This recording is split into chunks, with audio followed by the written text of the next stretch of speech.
1967. Southern Iran, the general region of the Persian Gulf. ناو سرفرماندهی پلنگ به تدریج به اسکله نظامی نزدیک میشه. This man is the Shah of Iran, Mohammad Reza Pahlavi.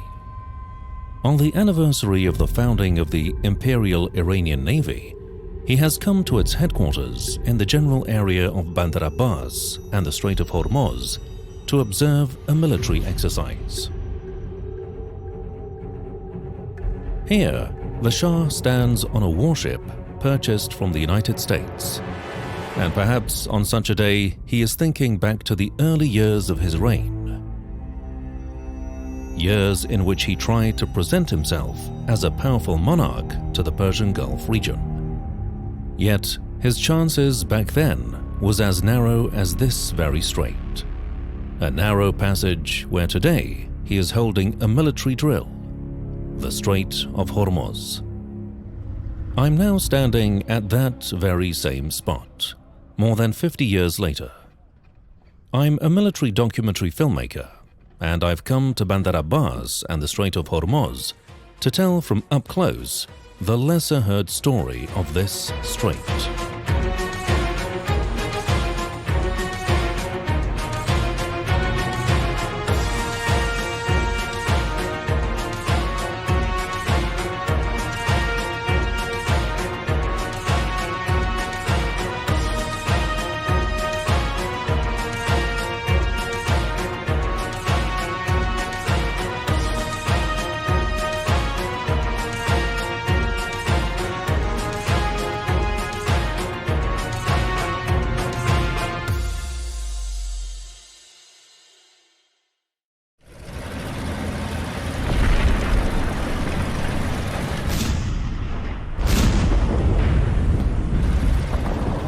In 1941, following the Allied invasion of Iran, British forces entered from the south and Soviet forces from the north.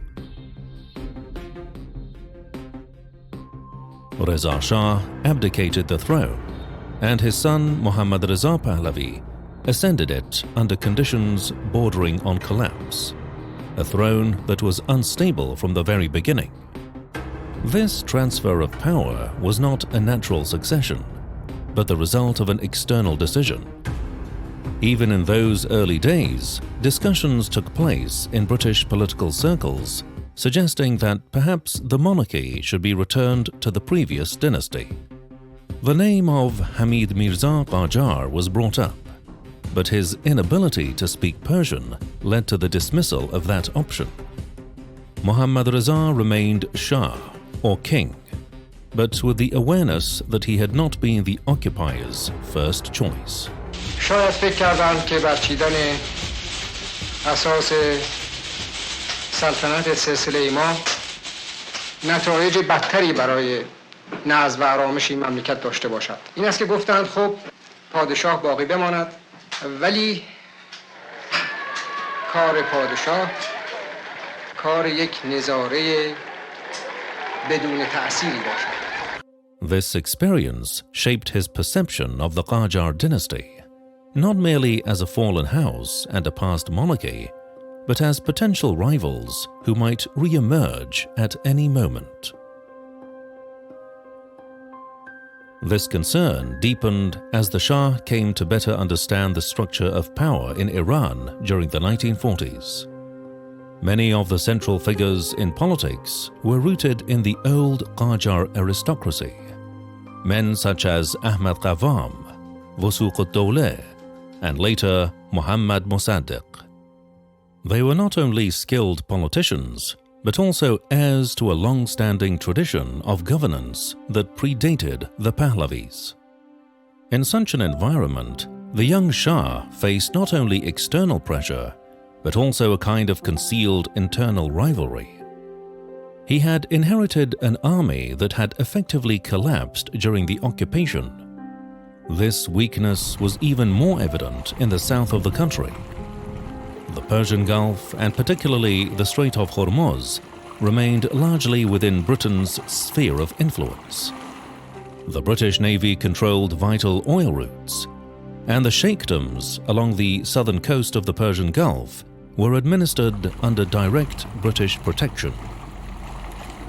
Iran had geographical oversight of this waterway, but in practice played no decisive role in it.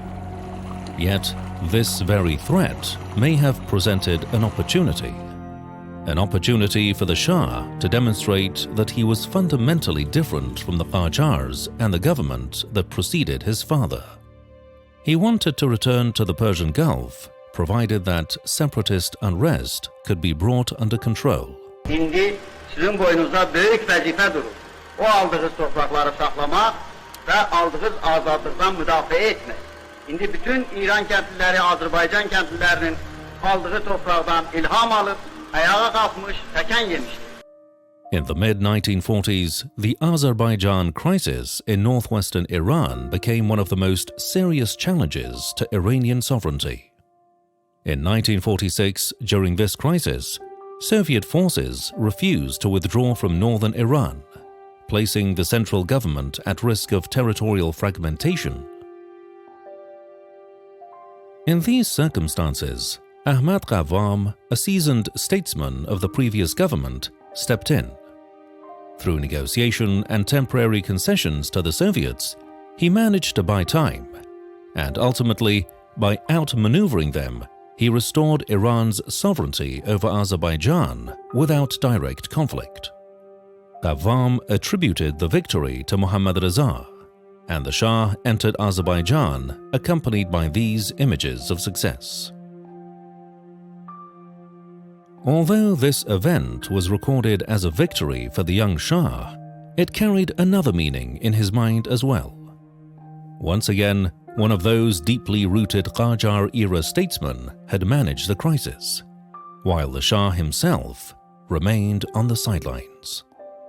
During these years, the Shah gradually came to the conclusion that his survival depended not only on containing foreign powers, but also on controlling these entrenched internal networks of power. He sought to strengthen his own position, yet he still lacked the necessary tools. As a result, a kind of unstable balance emerged. A balance between a monarchy whose legitimacy was not fully secure, seasoned politicians who retained influence from the past, and foreign powers that still played a decisive role in shaping the political equation. Fully aware of all this, Mohammad Reza continued to meet and engage in dialogue with the veteran politicians who had remained from his father's era.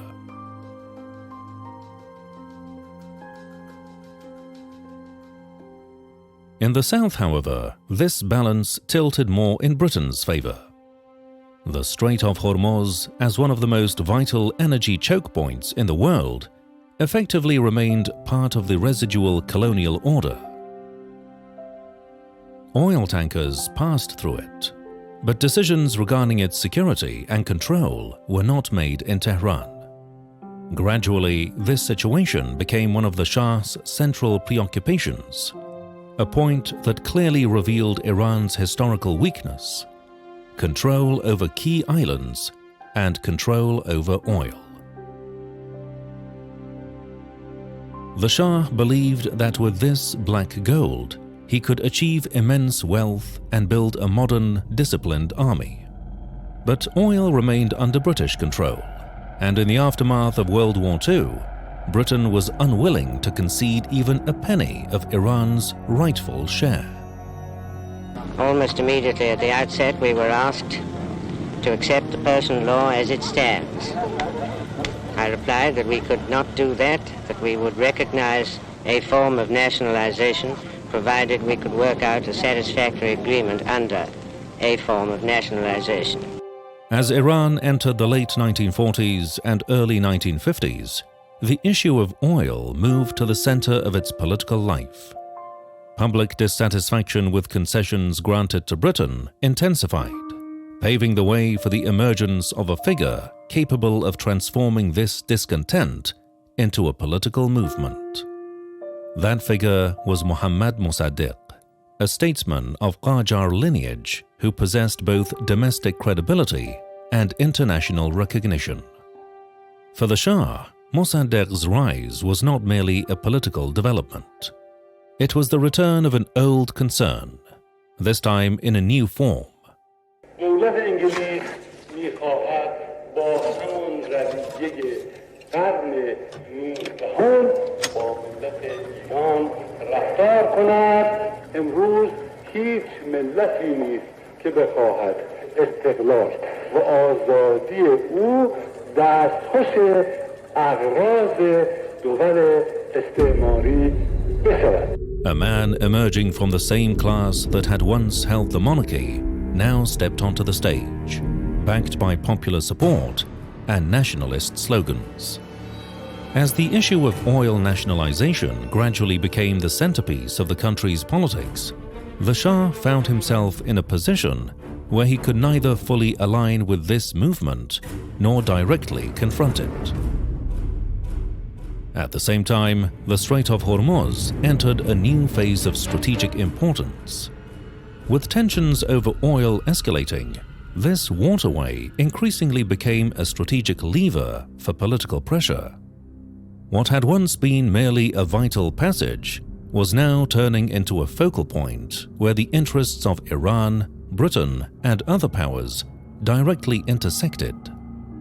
Britain effectively made the passage of oil through the strait contingent upon its own approval. In a striking expression of imperial confidence, British officials of the time even referred to the Persian Gulf as Britain's lake. We have made a very large contribution to the revenue of Iran and to the expansion of her economy. No higher standards of social and industrial progress have been set by any business. The continuance of this good work depends upon the maintenance of the partnership between the Iranian nation and the company. It would be sad indeed if this fruitful partnership should cease after so many years. With Mossadegh's rise to power, the nationalization of oil was declared. But what followed resembled less a celebration of victory and more the entry into an unknown minefield. Within the very first weeks, the signs became clear. Britain had decided to respond not with warships and artillery, but with a comprehensive blockade. A network of sanctions, legal pressure, and control over maritime routes was set in motion to gradually suffocate Iran's economy. What later became known as the oil embargo against Iran began to reveal its true face at this very moment. Oil, even if nationalized, had no way out of the Persian Gulf. This was Britain's clear message to Iran at the time. In the southern ports, ships stood ready to export Iran's oil. The storage tanks were full, yet there was no destination. The Strait of Hormuz, that narrow passage which should have served as Iran's gateway for oil exports, had now turned into a choke point where passage without British approval was meaningless. Oil tankers could set sail, but they knew that even if they escaped British naval seizure, there would be no port awaiting them on the other side. No one would insure them, and no company was willing to accept their cargo. The blockade had been completely silent. Mohammad Mossadegh watched, almost gradually, as the poison of sanctions spread through the veins of Iran's economy. For 50 years, the oil resources of my country have been exploited by a foreign company whose profits have gone overseas. The time has now come to put an end to these painful practices and to put Iran's natural resources to use of the well-being and benefit of her own people. Mossadegh knew that the Iranian Navy could not be compared to the British Royal Navy. Yet the question persisted in his mind. If even a single Iranian warship were to accompany the oil tankers, could this tightening ring of blockade be broken? Could the presence of even a small destroyer alter the equation? Taking a bold risk, Mohammad Mossadegh appealed to Mohammad Reza Pahlavi, asking him to authorize the Navy to act and to escort the oil tankers. This request was less a military decision than an attempt to break a psychological deadlock. But within the naval command, the perspective was different. The commanders remembered how in 1941, during Britain's invasion of Iran, this very force had been crushed by British warships. A small fleet, limited equipment, and the bitter experience of direct confrontation meant that every decision was weighed with heavy caution. To them, escorting the tankers was not a symbolic gesture. It was the spark of an unequal confrontation, one that could once again lead to the destruction of Iran's navy. On the one hand, the pressure of sanctions and inaction weighed heavily on their military pride. On the other, the reality of their capabilities left their hands tied. Strange days had come upon the Iranian navy, days in which a deep gap had opened between desire and ability. Unfortunately, we've had to come to the conclusion that the positions of the British and the Iranian on this issue are so far apart at the present time that there is little hope of bridging the gap while Dr. Mossadegh remains in this country. Nevertheless, we ourselves, there will in the future be found a basis for settlement. It's greatly to the advantage of both countries that they make some deal which will permit Iranian oil to start flowing again to the free world. During the nationalization of the oil industry, nationalism had reached its peak across the country. The name of Iran was heard more than ever in the streets and public gatherings. But in the Strait of Hormuz, what could be seen was something else. The tankers passing through flew flags other than Iran's, and among them, the presence of the British flag remained heavy and familiar. For the people living along this waterway, these scenes were not merely an economic reality. They carried a sense of bitterness and national humiliation. It was as if the geography of their own country had slipped out of their control before their very eyes. This humiliation ultimately reached its peak with the 1953 coup d'etat, after which Iran sank into a deadly silence. Yet, this very silence, for Mohammad Reza Pahlavi, was the moment he had long awaited. This time, he was no longer a hesitant king, but a ruler who could consolidate power entirely in his own hands.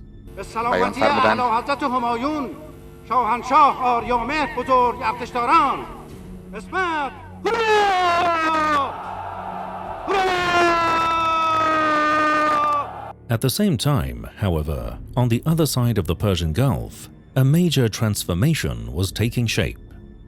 Britain, the power that had cast its shadow over the region for decades, no longer possessed its former strength.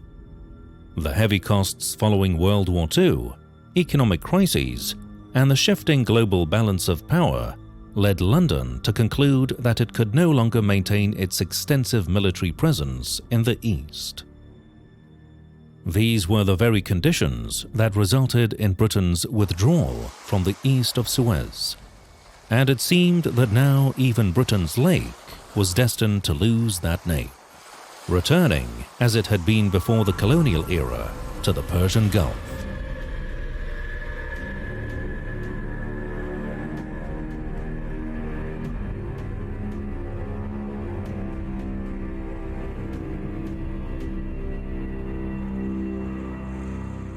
Britain officially announced that it would withdraw from the Persian Gulf at the beginning of the 1970s. Joy reached the southern regions.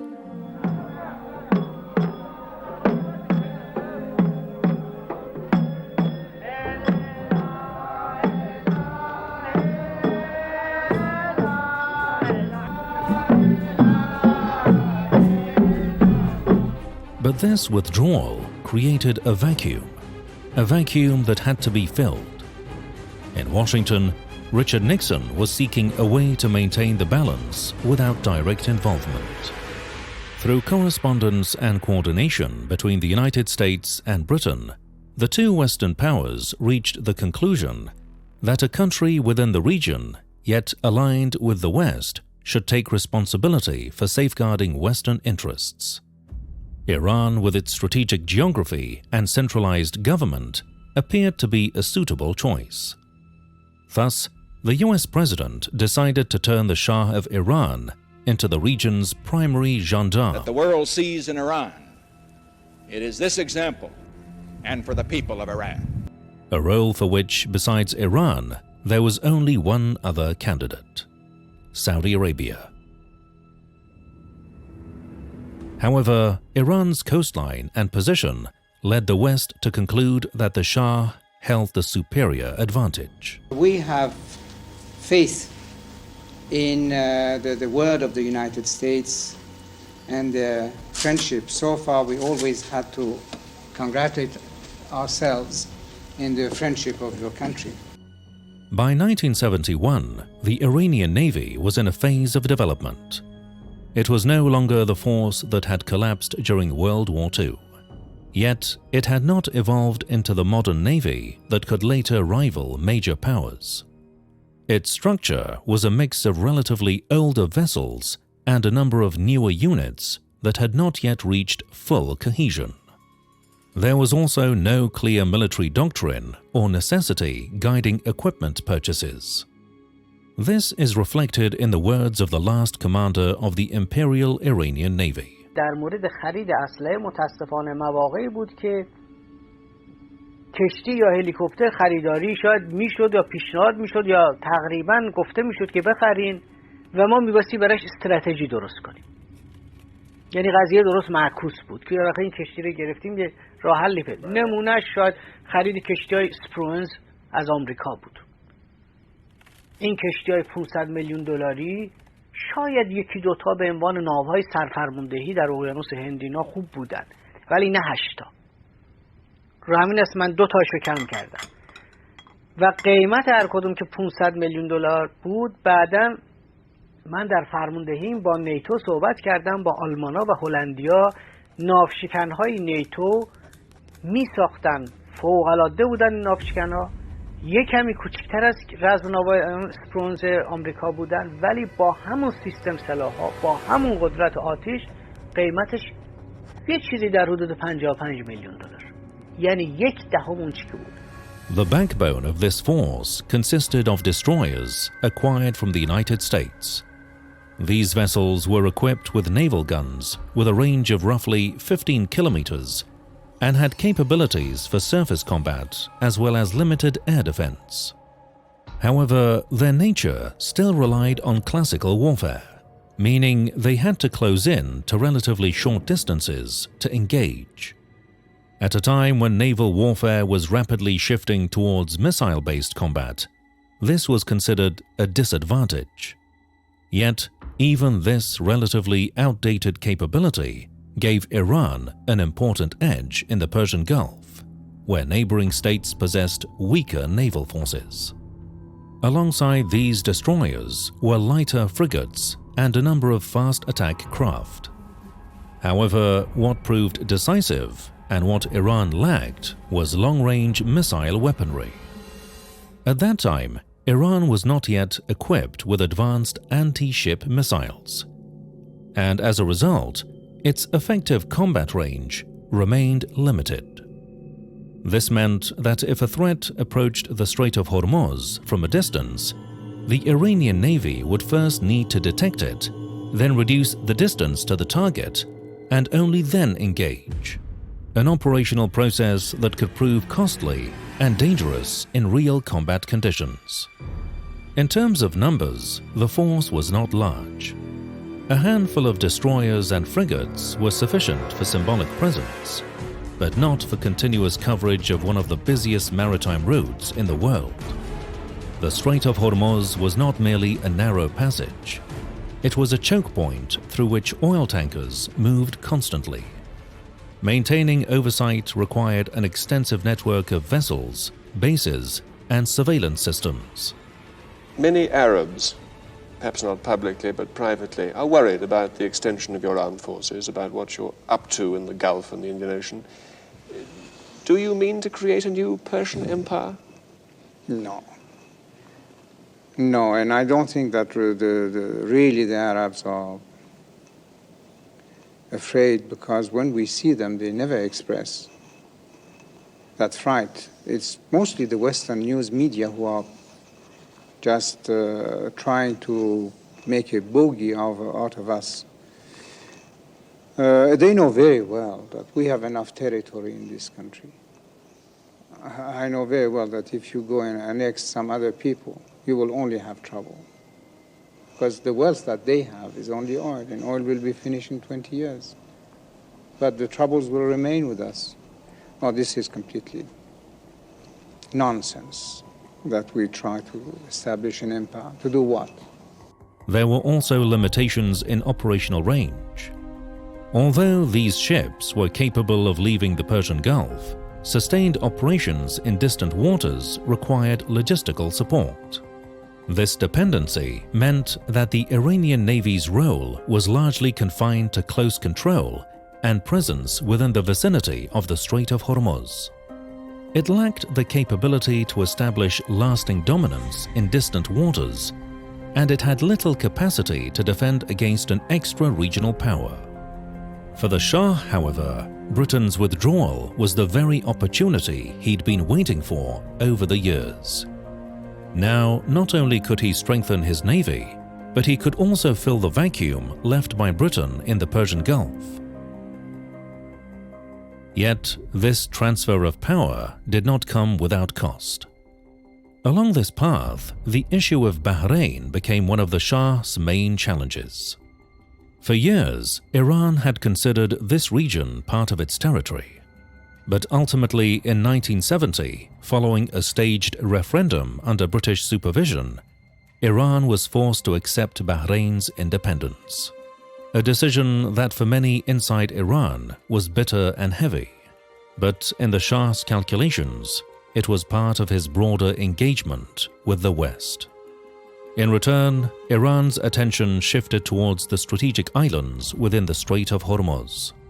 دولت شاهنشاهی ایران به هیچ وجه من الوجوه از حق سلطه و حاکمیت مسلم خود بر سراسر جزیره ابو موسی صرف نظر نکرده و نخواهد کرد. In 1971, Iran took control of Abu Musa and the Greater and Lesser Tombs. Iranian naval vessels were now moving through waters that had once been under the shadow of the British flag.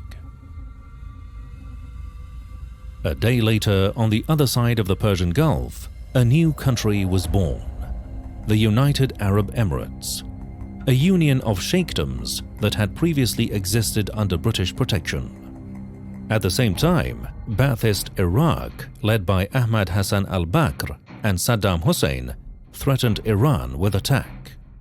It was claimed that Iran had moved to assert control over its islands as part of a strategy to dominate the Strait of Hormuz. This was the response given by Abbas Khal'atbari, then Iran's foreign minister. ما وقتی نظری به نقشه میاندازیم و تنگه هرمز رو میبینیم، خواهیم دید که ایران در اون تنگه باریک جزیره های متعددی داره. جزیره هرمز هست، جزیره هنگام هست، جزیره قشم هست، جزیره کیش هست، جزیره فارور هست. فارور جایگاهش از توم بزرگ هم خیلی مهمتره. دقیقاً آبراه ورودی خروجی از کنارش رد میشه.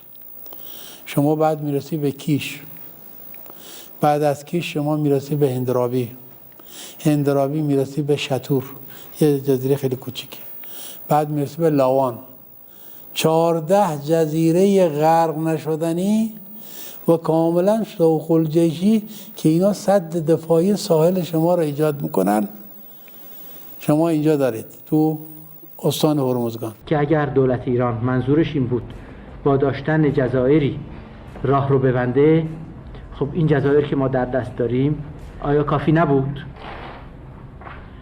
از این گذشته دولت ایران تمام ساحل شمال خلیج فارس و تنگه هرمز رو در دست داره و ما با ناوگانی که داریم و با نیروی هوایی که داریم و با قدرت نظامی که داریم، اگر هم هیچ جزیره‌ای نداشتیم، حالا نمیگم این 3 جزیره، ولی اگر هم هیچ جزیره‌ای نداشتیم، باز هم خیلی آسون بود که راه رو ببندیم. 1976, southern Iran, the general region of the Persian Gulf. This man is the Shah of Iran, Mohammad Reza Pahlavi. He has come to the Navy to observe a military exercise. Here, he stands aboard a warship purchased from the United States, perhaps reflecting on the early years of his reign, years in which he sought to establish himself as a dominant power in the Persian Gulf, yet found his fate tied to that same narrow passage, the Strait of Hormuz. But this image had another side as well. Almost none of the components of this navy, from the design and construction of its vessels to its weapon systems and even its specialized training, were domestically developed. The ships, missiles, radars, and even spare parts were all sourced from abroad. This dependence was not limited to equipment. At the level of manpower, thousands of foreign advisors, particularly Americans, were embedded within Iran's military structure. This was an army that operated in the Persian Gulf on behalf of the United States. Yet, history, in a quiet and uneasy tone, seemed to whisper a question. If one day the interests of Iran and the West were no longer aligned, would this military, without American support, be capable of managing the Strait of Hormuz on behalf of the Iranian people? Would Iran at last witness the emergence of a truly national armed force?